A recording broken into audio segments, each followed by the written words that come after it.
As far as people making money in self-publishing, I'm sure that there are people who make money in self-publishing, but I know many people who self-publish their books, and then from that point on, you become a book salesman, and you can become a book distributor. And if that is something you want to do, then I think fantastic, go for it.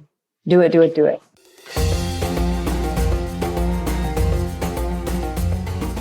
Hi friends, this is Read and Write with Natasha podcast. My name is Natasha Tynes and I'm an author and a journalist. In this channel, I talk about the writing life, review books, and interview authors. Hope you enjoy the journey. Hi everyone, and welcome to another episode of Read and Write with Natasha. Today, I'm happy to have with me author Violet Lemay, who has illustrated 44 books, 6 of which she also wrote. Her clients include HarperCollins, Penguin Random House, and others. And her latest book, Let's Be Friends, which I have here, won the BookFest First Place Award for Diversity in Children's Books. So, Violet, how are you doing? So glad that you just joined us today. Mm-hmm. I really enjoyed your book. I read it to my 4-year-old son, and he loved the illustrations and all the other wonderful messages that you portrayed in the book. So, Violet, can you please tell me about what you do for a living and how you got into this career? Oh, sure. Thanks so much for having me, Natasha. I'm happy to be here. And well, I've always been an artist ever since I was a kid. And when I was in high school, I got very, very interested in scenery and making scenery and costumes for plays, musical theater and plays and all of that. And I ended up going to a theater conservatory to get my undergraduate degree in theater design. And I moved to New York City after that. And I was a designer, theatrical designer for 5 years or so before I realized that I was having a lot of success, but I was unhappy in my job. And so I decided to switch careers and I went back to school to study illustration. And so I got my master's in illustration and started illustrating right away. I was very lucky, even when I was still in school, I was getting illustration assignments. But I started out as an illustrator for the adult editorial market. So I spent 10 years illustrating for newspapers and magazines, and I had a wonderful agent. She's still an agent. She's amazing. But when my son was born, I got interested in children's books, which I had done when I was earning my master's. I studied children's book illustration. And in that course, we had to write our own books. And I had written for kids before, and I had taken a playwriting class and stuff when I was studying the theater part of my life, that part of my life. And any class that involved writing, anything with writing, I was always fine with. Art and writing, those are my things. Math and science, not so much at all. Anyway, though, when my son was born, I started getting increasingly interested in illustrating children's books, but the agency that I was in didn't handle children's books at all at the time because the pay rate is just drops off a cliff when you illustrate a book. If you look at how much do you make per unit of art or per hour or however you want to look at it, you just don't, at least at the time, you didn't make it nearly as much. And I'm sure it's still true, illustrating children's books, but I really wanted to do it. And it took me years to make the decision to leave her group because I loved her and I still love her. We're friends.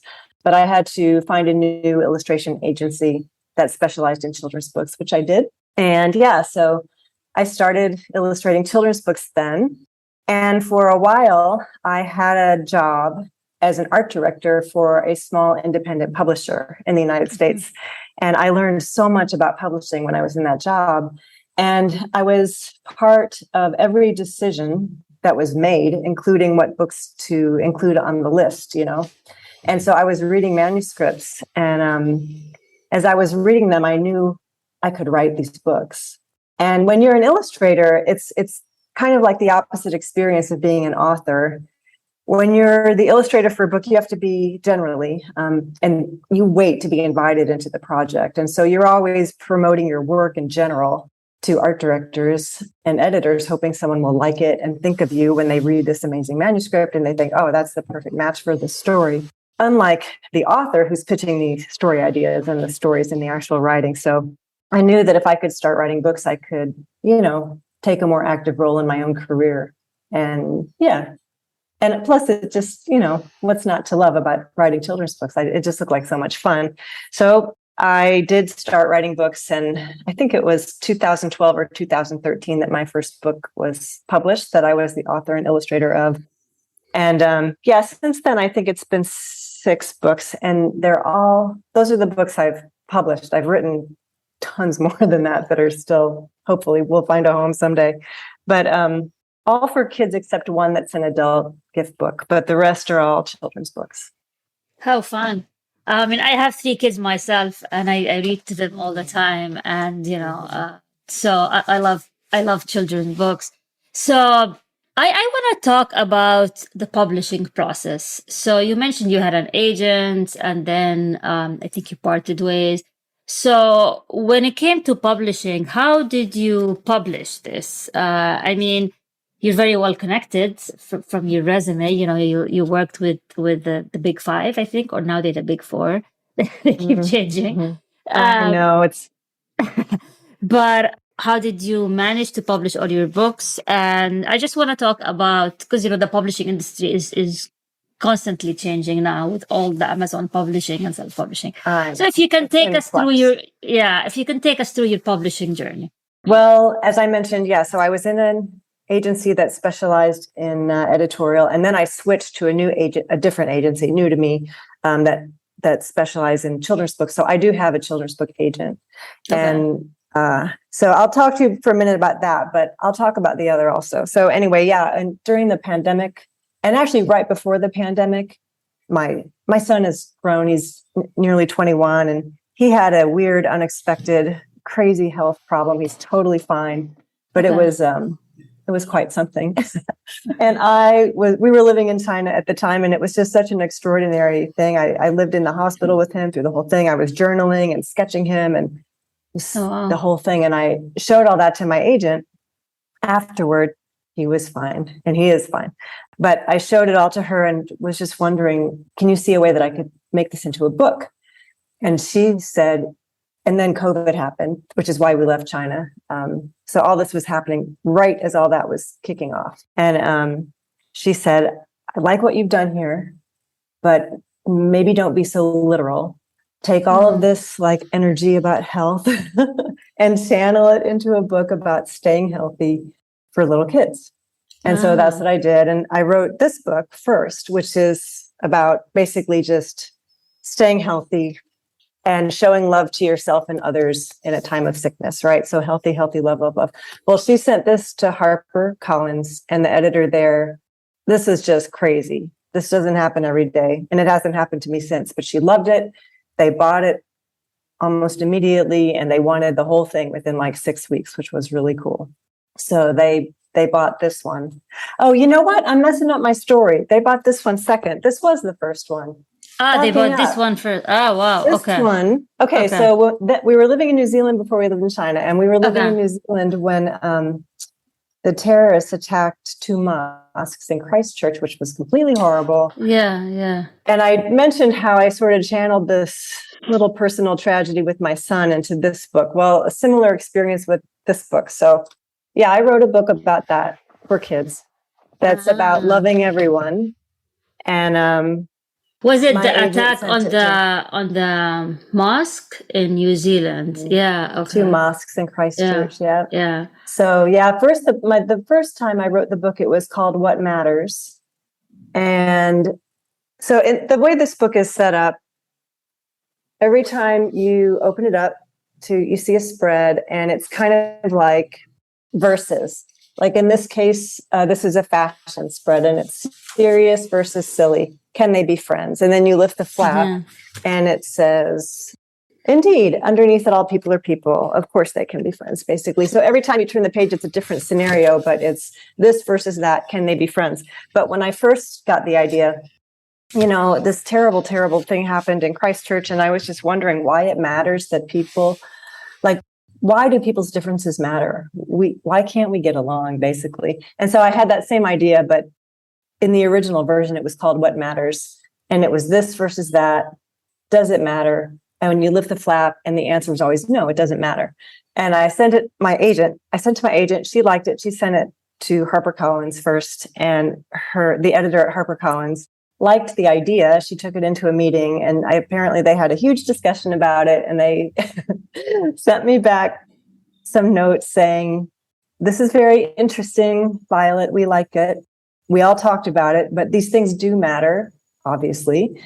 If you are this color or that color, if you're raised here or there, with or without money, which was one of the concepts that was in the first book that didn't make it into the original, or didn't make it into the final book. Those things affect your whole worldview. They matter. So we like the idea, but you need to work on that some more. And so then I totally panicked and freaked out. She gave me a month to fix it. And I did fix it, but it was, having a book published by HarperCollins would have been a very big deal for me. And so I was so excited and was just swirling for weeks trying to figure out how to reformat the book and rewrite it. But yeah, eventually I rewrote it so that the question is always, can they be friends? And then when you lift the flap, the answer is yes, which was just more cheerful and positive and optimistic. And I took out some of the concepts that, like, for example, I had in the original version, as I mentioned, like your socioeconomic background. Does it matter? Why can't we all get along? Just took that out. And why is that? I'm just curious. Why would the publisher decide? Did they? Can't remember, but it might have been that they mentioned something about it. And when I was trying to fix it, that was just such a frenzied process of, I had maybe, let's see, if there are 22 pages in this book, that means there's 11 different spreads, 11 like categories, but I probably had like 20 categories in my list and I kept shuffling them around, trying to figure out which ones to keep in the book. And ultimately that one just didn't make it. And it was problematic. They mentioned it and I couldn't figure out a way to fix it. And so, just that's the only reason why I really left it out. Okay. Yeah. But the one thing that made it in that I was really excited about is religion, because that's what, that was like the germ of the idea from the beginning. And I always thought that was going to be the one that would be troubling, that they wouldn't want to include in the book, because it's just not a topic most children's books discuss in this way, unless it's a book for a certain religion. This is saying, let's all come together and love each other, no matter what our religion is. So, or no religion, whatever it is. But yeah, no one ever mentioned it. So it just slid on in there, which was great. And what I liked also about it is there's something that I always talk with my kids about, if girls and boys can be friends.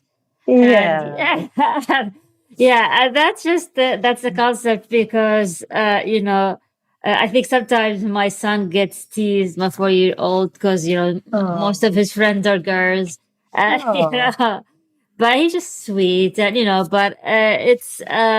So I read that to him, and I like that I read this kind of him. And I don't think I've seen that before, about how, like, your friends can be girls or boys or serious and silly. So it was a very, very nice, sweet story. You're welcome. So how did this book do? It was published when, like, when was December 21st of 21, so right before the new year. Yeah, I got to tell you, I really don't know. I don't know. I could ask and find out. But did you get any negative feedback? I mean, I always ask about the negative feedback, because that's part of the author's journey. That's part of it. Of course it is. Yeah. No, I have not heard any negative feedback. There are some nice reviews of it. That's nice. But yeah, I don't know. I'll have to check on sale. I don't usually ask about. My husband had a book released some years ago, and he was obsessively checking Amazon Author Central always to see how his book was doing, and it was driving him crazy. Yeah, and it would never even occur to me to look at that. I know. I just am like anxious enough about everything else in my life. I don't need to be looking at it like a stock chart. So. As a rule, I just don't ask. That's a good rule. Like, enjoy the journey, not the destination. Journey before destination. So what's next for you? What were you Oh, working on now that this is out, and now you're based in Malaysia. Indonesia, Malaysia? Yes, you're based in Malaysia Malaysia. now. Hmm. So are we expecting a Malaysian themed book, or Oh, Malaysian theme. uh, Interesting. what's next now? Because you're a word traveler, so I'm sure that Hmm. influences your writing. So I'm just It curious what's does. next. Yeah. Yeah.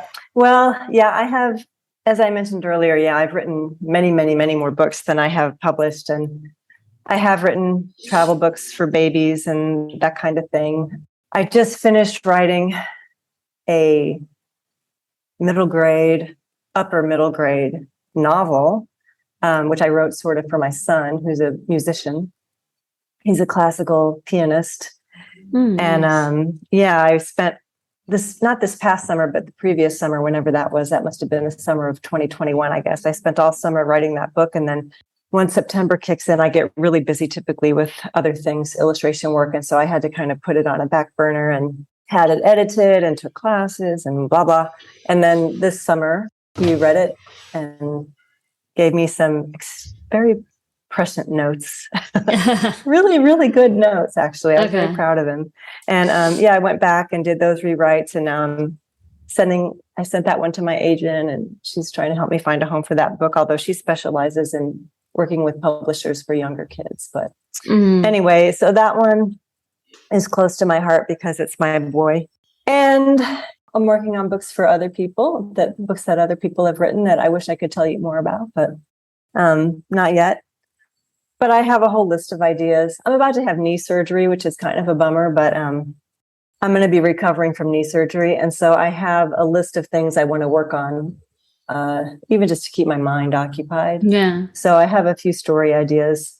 One of them actually is inspired by traveling in Malaysia, but it's not Malaysia specific. It's scuba diving. Oh, Yeah, my nice. husband, 2 summers ago, we went on a little trip, and for the first time ever, he introduced me to not scuba, but snorkeling. Snorkeling, yeah. Yeah, we went snorkeling, and I used to be just terrified of the ocean. I'm not a swimmer. I don't mind being in a swimming pool.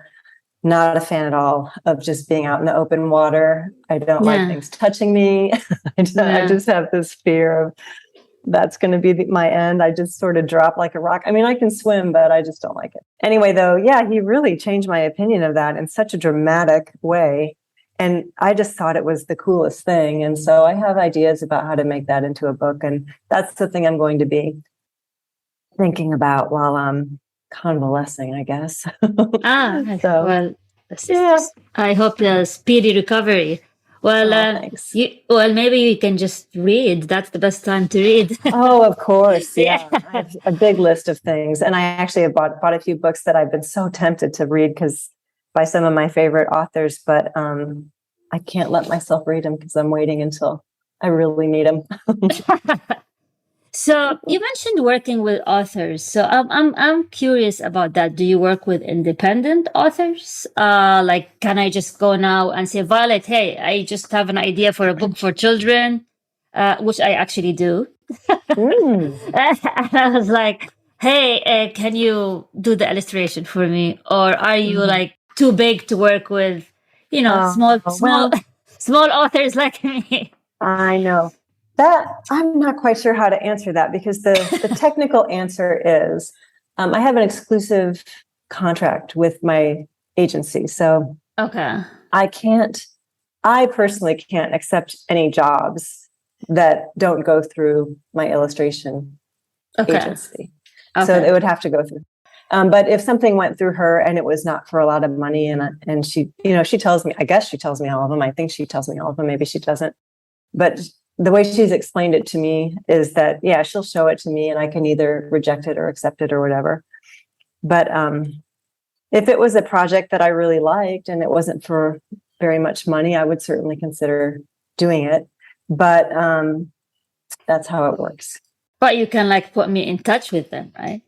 So now I would say It would be, I guess the way that would work is that would be you approaching her to hire me. That's how it would work. That's the only way that would work. Okay. Because But Yeah, that's interesting. Yeah, that's good to see. Yeah, it's all about connections in the publishing world. I know.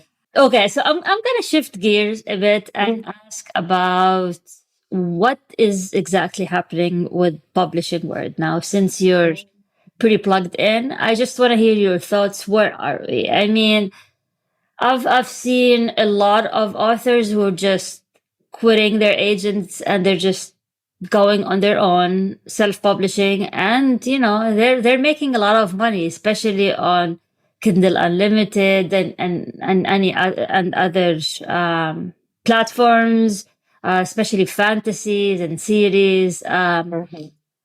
What's going on? Do we need agents? Do we even need the publishers? Do we need the gatekeepers? What is happening? Well, that's a huge topic, a very interesting topic. Yeah, I've got thoughts on all different parts of that question. What's happening is right now, everything is very slow. Whenever there's a threat to the economy, all of the arts are the first to feel it, you know? And because of the crash in 2007, because of the real estate market crash in the United States in 2007, which totally wiped out so many magazines and put so many newspapers in jeopardy, and was just, the arts took such a profound hit. When COVID happened and all of the rest of it, even before the financial markets started to become unsteady, I think all the publishers got very nervous. And I also think, and I love publishing people and artists. I am an artist. I'm sensitive. I get it. I think there's a personality type that's common in publishing that just like wants to be nervous about everything, like all the time, and talk about it and how bad things are going and things are always tenuous and what are we going to do? And I mean, if it wasn't this, it would be something else. There's always something. It seems to me, I don't know, as an observer of the whole thing. But yeah, things are for sure slow now. My agent tells me nobody's buying anything right now. And I know that's not literally true because certainly people are getting contracts, people are. Publishers Weekly is still publishing every week all the contracts that people are getting. And there's tons of contracts that people get that never get mentioned in Publishers Weekly. Okay. So, it's all still happening. But it's probably slow right now and will remain slow until the economy picks up and everything starts reopening for real. I know the whole world is suffering because of COVID. I mean, so many businesses closed and people are really struggling. And that just makes it tough to publish a book or be a musician or be a fine artist or whatever. I was talking to a fine artist just yesterday who had to close his gallery because of COVID, and he doesn't know when or if he'll ever be able to reopen it. It's just, the world is just in a strange situation right now. So for those of you out there who are wanting to pitch your manuscripts and get a traditional publisher, I would say take heart. It's still an industry and it might be slow at the moment, but things are still happening and it will pick up and it will recover. And I think people will always read and the world will always need books. So just keep writing and take heart. And now about the rest of it. So self-publishing and hybrid publishing. So not that long ago, even, there was a stigma to self-publishing. It was considered a vanity press and all of that. But that's really, really changed. Even before COVID, that was changing. And I have positive feelings about it and some negative feelings also, which are, I think sometimes the hybrid publishers, so what a hybrid publisher does is works with authors to publish and distribute their books. And I think that's great, really great. They hybrid, like if you're in children's books and you need illustrators and designers and all that fancy stuff, they'll provide all those services as well. And they charge you for it. So the author bears it, if not 100% of the cost of all that, a big portion of it. And one thing I take issue with is that the way sometimes some hybrid publishers present themselves to authors, the authors come out under the impression that was not a hybrid publisher, that was a book publisher, like a traditional book publisher. And I know this happens because I have author friends who are under that impression. And okay. I don't know, I think that's unfortunate. I understand why that happens, but I wish it didn't. Just for the sake of the authors who are going through it, because they should know the truth of how publishing works, all aspects of it, the good and the bad of all of it. So anyway, as far as people making money in self-publishing, I'm sure that there are people who make money in self-publishing, but I know many people who self-publish their books, and then from that point on, you become a book salesman, and you can become a book distributor. And if that is something you want to do, then I think fantastic, go for it. Do it, do it, do it.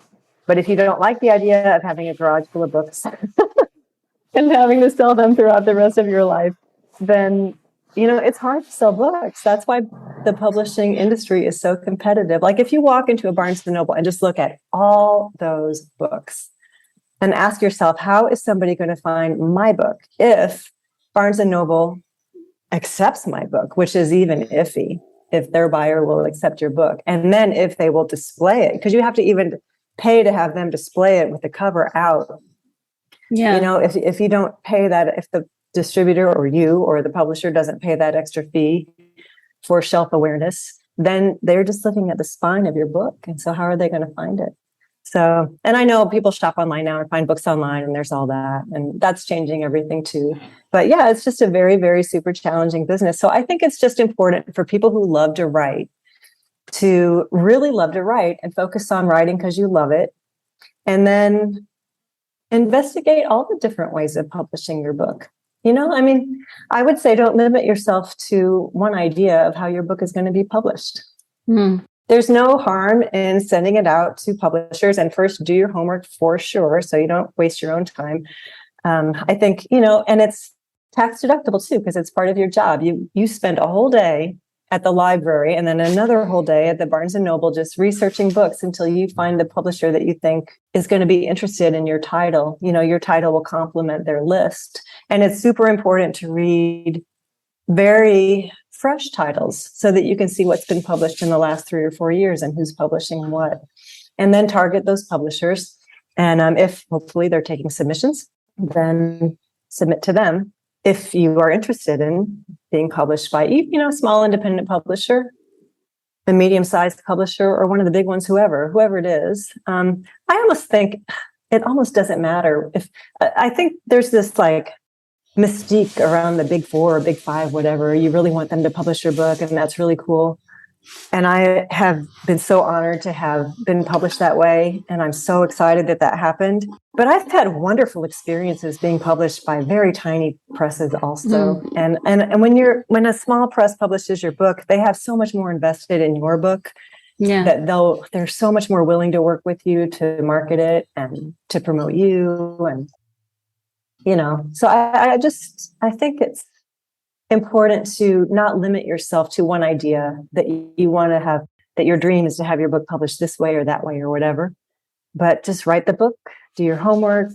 The publishing journey is a journey, and it can be a lot of fun to do all this research and figure out even just how to submit your book here or there, follow those steps. And while you're waiting for some big publisher or small publisher to pick up your book, you can investigate hybrid publishers, self-publishing, chart it out, weigh all the options, and then just see what your budget and what your what your interest level is for the lifestyle that you want after your book is published. Because the choice that you make and it isn't always your choice either. It's not my choice that HarperCollins happened to publish this book. I just got really lucky, truly, and they published this book. But I didn't choose them; they chose me. So, I've submitted probably 20 books to HarperCollins, and they picked up 2 of them. But if I could choose, they would publish all of them. But it just doesn't go that way.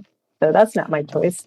Anyway, that's my advice. I would be open-minded about all of it and just be smart about it and really know what you're getting into. Because some of those hybrid publishers are terrific. I've got some author friends who have worked with hybrid publishers who are very involved in helping the author market the book and market themselves and distribute the book. And distribution is a huge part of sales, and if you have a team behind you who's working on distributing the book, then that just simplifies your life so much. And it's really worth it to if you're going to find a hybrid publisher, to find the one that gets good results from their distribution. What about readers? Are people still reading? I mean, with the advent of iPhones, like I remember when I first moved to the US 17 years ago, before people even like had iPhones, and people would actually read on the metro. Now, like probably maybe I'm really among the few that still read on the metro. Everyone else is on their phone.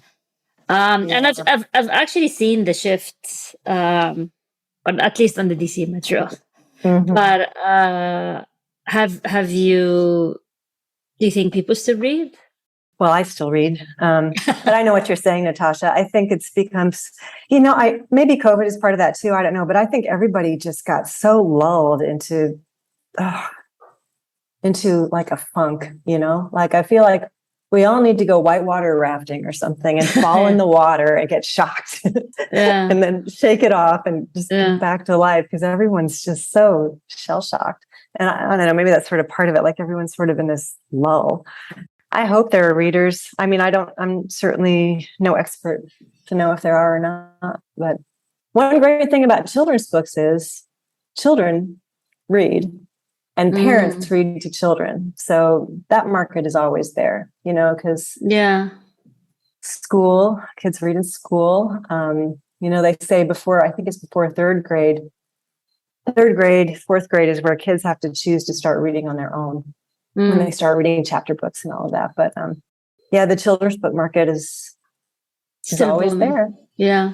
And it's an art form. Each age group, age range of kids' books is its own unique art form that needs to be studied and practiced and all of that. And it's a very interesting way to write.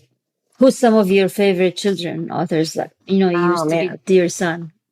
Yeah. Well, one of our favorites was Kate DiCamillo, who wrote Because of Winn-Dixie and many, many, many other books. We just read so many of her books for sure. She was the favorite one. Actually, I'm about to attend what is it?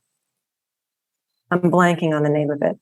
Some panel discussion. She's the Children's Book Insider. Children's Book Summit. Children's Book Summit happens every October, and Kate DiCamillo is one of she's like the guest speaker. She's the top tier guest speaker. And I'm really that's nice. Talk. Yeah. She was my favorite. I still read her. Well, that's really nice. Dr. Seuss. Of course. Yeah. Which now takes me to the issue of some controversy in children's books, which is happening most recently. Like every day we hear about this school district pulled out this book from the library, and this book pulled this out. So I'm curious, where are we with this shift? Like, so your book focuses on diversity. It's a very important topic. There are other children's books that include some important themes, but not all parents agree with them, like LGBT issues. So where are we when it comes to children's books are controversy, and how do we solve this heated debate, if we can ever solve it? I know. I don't know if there's a way to solve. I feel like everything in the United States has become an argument lately, and I feel like people are just looking for the next thing to argue about. Yeah. What can you do to solve it? But just let it fizzle. I don't know. I mean, how much energy does anyone have to keep arguing about this? I don't know. I don't know what the solution is. I've heard all kinds of different solutions pitched. They all sound great to me. Yeah. I'm not a politician. I don't know what goes on at parent-teacher meetings and school board and all that stuff anymore. My son is grown and he's studying in New Zealand where these things aren't happening. So I don't know what the answer is, Natasha. I think it's a sad state of affairs. But on the other hand, if you want to look at the bright side, at least people are talking about books. Yeah. And it's interesting because I feel like I don't know.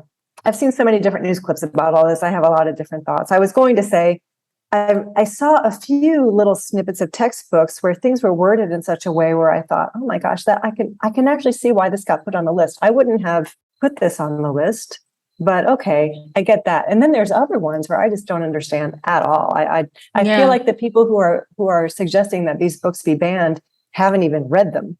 So it's just all. And it's interesting. It's like from both sides of the debate. Like you have the left and the right. Because in the past we would kind of accuse one party of being more into book banning while the other, but now it's actually both sides are doing it. And as you mentioned, the school boards and meetings, they're becoming very contentious. Lots of heated debate about children books, and I even heard it from fellow moms who like got really mad about something they read online, and they called the school and they said, "I don't want to make sure if this book is not in the library," and again, it's from both sides. So, I mean, I'm staying here. No, I'm not blaming any side or other, but from both sides. So, is that a new phenomena? I mean, I haven't seen it. Like, I haven't witnessed it in the past as much I'm witnessing it now. I mean, Where I think it's happened periodically. okay, I don't know. I'm not an expert in this. And I mean, how old am I? I'm 55. So in 55 years, I feel like I've experienced 5 or 6 different book banning episodes yeah, on the yeah. news or whatever. And usually I think the author's like, yes, because when my book gets banned, obviously people are going to buy it. So why not ban my book? Go for it. But Yeah, well, that was in the past, but now things are going more to the extreme where like institutions are being forced to cancel the authors' events by all these social media campaigns, or like to deplatform or to cancel or all of that stuff. So, things are like shifting in very precarious ways, I they think. But become more anyway, personal for sure. yeah, It becomes more personal, more against the author, but people could still buy the book. correct, correct. Like what It's happened with just Salman Rushdie as well. oh my gosh, That was really like shocking. dangerous, I shocking and know. dangerous. So it's, Horrible. as I said, from both sides of the debates, what's happening now, it's really dangerous. So what advice do you have for, and I'm not sure if you think that's a good idea for a mom who wants to write a children's book, and Aw. and that's something I felt like most of the authors the children authors, they started as mothers or as parents. Is that true? Or I guess except for Dr. Oh, Seuss. I don't think Dr. Seuss had kids, did he? I I don't think he know. I had. don't know much about him. Neither But does so. yeah, but Yeah, I have a I lot mean, of advice actually. is that feasible, or just that's just a dream? And where do they start? Like, okay, I'm just a Mm. regular mom in the suburbs of Chicago. I have whatever, let's say 2 kids and a dog and white picket fence, and I read to my kids all the time, and I have a dream of writing a book. Where do I start? I mean, I don't know Yep. anything. Let's say, let's pretend I don't know anything about publishing industry. I just have a story and I wanna, right. Where do I start? Well, if you have a story, that's fantastic. Okay. That's a great place to start. Okay. Okay. But yeah, I think okay. So writing for kids, as I think I mentioned earlier, it is very different depending on which age group you're writing for. Okay. And so there's so much help online for anyone who's interested in writing a book for kids. And the first thing I would do is Google it. There is just, and this didn't exist when I was getting started. Okay. But yeah, there's just tons and tons and tons of authors offering seminars and organizations you can join and books you can read about how to do it. When I got started, a friend of mine suggested I look at the Society of Children's Book Writers and Authors.com. Okay. Children's Book Writers and Illustrators.com. It's .org. SCBWI.org. Still exists, thriving organization. They have tons of information that's free online, and you can join for a nominal fee. And they have local groups that meet, so you can meet with other people and mingle and get to know them. If that's your personality and you want to do that, that's really cool. But yeah, I just, at the time, this was like when the internet was invented. I think their website was brand new. And I just downloaded these 2 or 3, like how to write a children's book, little pamphlets, and read them. And at the time I bought a book. It was a hardcover book that still exists. I looked it up recently. It's called How to Write and Illustrate a Children's Book and Get It Published. And it's even been updated recently. So I just had those 2 things. And that's how I got started. That's all I needed to know. If you want to write, you need to understand the different types of books for the different age groups, because it affects the word count. And not that you want to start counting words from, your first scribbles on the page. But I think it's good to go into it generally knowing, am I writing a picture book, with where the art is going to tell part of the story, and how do you even do that? Or do I want to write a chapter book for early readers that's a little bit longer? Or am I writing for middle grade?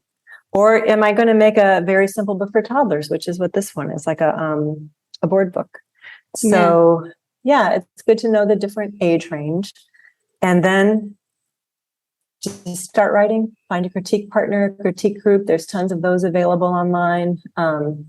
A great one that I was exposed to recently is called Inked Voices. Anybody can join there. It's really cheap, and you get, if you are looking for a critique group, you can get put in one that with a group of writers who are writing the same genre or age group that you are. And yeah, you can find exactly what you're looking for that way. Yeah, it's a really nice group because they also offer classes. And oh my goodness, yes. For example, I mentioned I wrote the novel, and I took a class called First Pages, where an editor from HarperCollins read everyone's manuscript. And so it was an amazing course, because at the end you got to submit your manuscript to the editor from HarperCollins. So classes like that for whatever age range, they have them all. That's nice. But yeah, and of course the most important thing to do is to read and read and read and read and read tons of children's books. And I mentioned that earlier, but I can't stress it enough. It is an industry. And if you're super serious about getting published, it's very important to know what gets published. And each, like a picture book is its own unique form of art. Even if it's not written as a poem, it's prose. And the words have to work with the art. And that's not up to the author necessarily or at all, because famously, when an author submits a picture book manuscript to a publisher, if the publisher buys it, they just sort of discount all of your art direction, and they work with their art directors to make up their own art direction. They select the illustrator and all that. But really, really good picture books that, like Mac Barnett, those kinds of books, the pictures do tell part of the story. The words don't tell the complete story. And those are the Caldecott winning books, So when you're reading it with your kid, it's so fun because you linger on every page. You read the words, and then you're investigating the art to figure out the holes in the story. And then you turn the page and the whole thing happens again. And the art just carries you through. So it is an art form, and it takes some getting used to. Writing like the book Who Stole My Hat, or I remember. Yes, I want my hat back. I want my hat back. Yeah. Yes. It's amazing. You have to look at the illustration to understand what happened with the hat. Yeah, that's very interesting. So do you think that the industry is welcoming of new authors who've never done this before? As 100%. I said, like you're a suburban mom who just has a story idea, or because there's another trend that I noticed recently, which is celebrity children's book. They come and go. That's a constant, I think. Is a constant? Like suddenly, I don't think it's a trend. Is that a trend? Suddenly, all these celebrities are publishing all these children's books. Because the celebrities started having kids, and then they suddenly all these kids' books, and of course they can publish it easily, whether they're good writer or not, because they have the connection. And that's for me is the sad. That's for me is the sad part. Is let's not forget the suburban mom who has a great idea and. Is there hope for and it's just how welcoming are you to this person with one idea who has no connection? Well, I have great news about that. Yes, I think all publishers are very eager to find new voices. And about the celebrity thing, look at that. The bright side of that is those big contracts for those big publishers. That's what drives in tons of money for them, right? Correct. Yeah. So it's good for all of us. That's what keeps them going, which keeps us all going. So go for it, Jimmy Kimmel and all of you other night shows, celebrities. Write your books and just keep us all going. We love you for it, for real. Yeah. It's all fine. All that stuff is good. But yeah, I mean, so if you look, because I told you I was researching publishers for this novel that I wrote, and many of the publishers have on their guidelines for submission, we are actively looking for new voices. We want new voices. I definitely think there's room for all new people. And, if you look at it from perspective of the publisher in this time where everything's a little bit rocky and unsteady. They probably, even more than usual, want new voices because they can probably pay you less because you'll be willing to work for less and you wouldn't even necessarily know the difference. So you're not Stephen King, you're not, so that's interesting. Yeah. I think I know there's room for new people. Always. Publishers are always looking for new voices. That's good to know. I mean, you're an insider, so we're getting all the secret tips. It's so funny because I guess I am. I don't feel like that at all, but I guess I probably am. Okay. Because if you work in publishing for many, many, many years, you're going to be an insider, I guess, just because you've been published so many times. But I have been very fortunate to work for tons of publishers. Well, that's good to know. So for anyone who's listening now, you know how to reach Violet. She'll give you all the trade secrets. Yeah. But all right, this has been wonderful, Violet. Do you have any final thoughts before we conclude? Any comments on publishing children's book? Any advice to anyone who wants to start in this fun and wonderful business? Definitely. I would say, first of all, if you have a story, write it because it's your story and who else is going to tell it? Tell your story. The world needs your voice. And to everyone, no matter where you are in your writing journey, I would say just never, ever give up. Never, ever give up. Because what happens to most people is they give up. And if you just don't give up, that'll give you an edge. And who knows what'll happen over time? Everything, people change jobs all the time in publishing. Maybe your book got rejected 100 times, but the 101st editor who looks at it loves it. You just are never going to know. As a matter of fact, I mentioned Kate DiCamillo. I that 100 number, I got that from her. One of her books went to at least 100 editors before it was picked up. And so if that can happen to her, it can happen to you. So goodness gracious, don't give up. Yeah. That's my advice. Yeah.